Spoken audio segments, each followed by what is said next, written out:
ಹಾಸನದಲ್ಲಿ ನೂರಾರು ಮಹಿಳೆಯರ ಮೇಲೆ ಅತ್ಯಾಚಾರ ಮಾಡಿದ್ದಾರೆ ಎನ್ನಲಾದ ಆರೋಪಿ ಸಂಸದ ಪ್ರಜ್ವಲ್ ರೇವಣ್ಣ ವಿದೇಶಕ್ಕೆ ಹೋಗಿ ತಲೆಮರೆಸಿಕೊಂಡಿದ್ದು ಕೊನೆಗೂ 34 ದಿನಗಳಾದ್ಮೇಲೆ ಪೊಲೀಸರ ಕೈಗೆ ಸಿಕ್ಕಿಬಿದ್ದಿದ್ದಾರೆ. ಜರ್ಮನಿಯ ಮ್ಯೂನಿಕ್ನಿಂದ ಬೆಂಗಳೂರು ವಿಮಾನ ನಿಲ್ದಾಣಕ್ಕೆ ಮಧ್ಯರಾತ್ರಿ 12:48ಕ್ಕೆ ಆಗಮಿಸಿದ ಬೆನ್ನಲ್ಲೇ ವಿಶೇಷ ತನಿಖಾ ತಂಡದ ಪೊಲೀಸರು ಅರೆಸ್ಟ್ ಮಾಡಿದ್ದಾರೆ.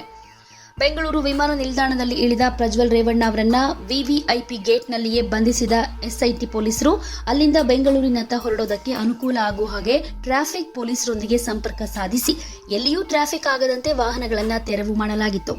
ಇದಕ್ಕಾಗಿ ಎಸ್ಐಟಿ ಮುಖ್ಯಸ್ಥ ಬಿಕೆ ಸಿಂಗ್ ಅವರು Bengaluru police commissioner B Dayanand ಅವರ ಜೊತೆ ಚರ್ಚೆ ನಡೆಸಿ ಬೆಂಗಳೂರಿಗೆ ಕರೆತರಲು ವ್ಯವಸ್ಥೆಯನ್ನ ಮಾಡಿಕೊಂಡಿದ್ರು. ಹಾಸನ ಜಿಲ್ಲೆಯ ವಿವಿಧ ಪೊಲೀಸ್ ಠಾಣೆಗಳಲ್ಲಿ 3 ಅತ್ಯಾಚಾರ ಪ್ರಕರಣಗಳು ಸಂಸದ ಪ್ರಜ್ವಲ್ ರೇವಣ್ಣ ಅವರ ಮೇಲೆ ದಾಖಲಾಗಿದೆ. ಇನ್ನು ಪ್ರಜ್ವಲ್ ವಿರುದ್ಧ ಲುಕ್ಔಟ್ ನೋಟಿಸ್ ಜಾರಿ ಮಾಡಿರುವ ಹಿನ್ನೆಲೆಯಲ್ಲಿ ಕೂಡಲೇ ಅವರನ್ನ ವಿಮಾನ ನಿಲ್ದಾಣದ ಸಿಬ್ಬಂದಿ ಗುರುತಿಸಿ ಎಸ್ಐಟಿ ಪೊಲೀಸರು ವಶಕ್ಕೆ ಪಡೆದುಕೊಂಡಿದ್ದಾರೆ.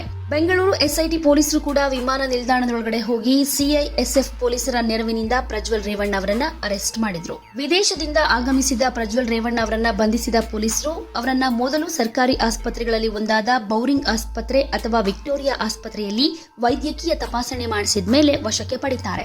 ಇದಾದ್ಮೇಲೆ ಬೆಳಿಗ್ಗೆ ತನಕ ಇರಿಸಿಕೊಳ್ಳೋದಕ್ಕೆ ಇಮಿಗ್ರೇಷನ್ ಸೆಂಟರ್ಗೆ ಕರೆದೊಯ್ಯಲಾಯಿತು.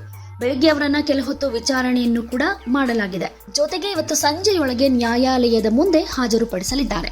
ಇನ್ನು ಪ್ರಜ್ವಲ್ ರೇವಣ್ಣ ವಿದೇಶದಿಂದ ಬರೋ ಮುನ್ನವೇ ಕಳೆದ 2 ದಿನಗಳ ಹಿಂದೆನೆ ಪೊಲೀಸರಿಂದ ಬಂಧನಕ್ಕೆ ಒಳಗಾಗದ ರೀತಿಯಲ್ಲಿ ನಿರೀಕ್ಷಣಾ ಜಾಮೀನು ಪಡೆಯುವುದಕ್ಕೆ ಜನಪ್ರತಿನಿಧಿಗಳ ವಿಶೇಷ ನ್ಯಾಯಾಲಯಕ್ಕೆ ಅರ್ಜಿ ಸಲ್ಲಿಕೆ ಮಾಡಿದ್ರು.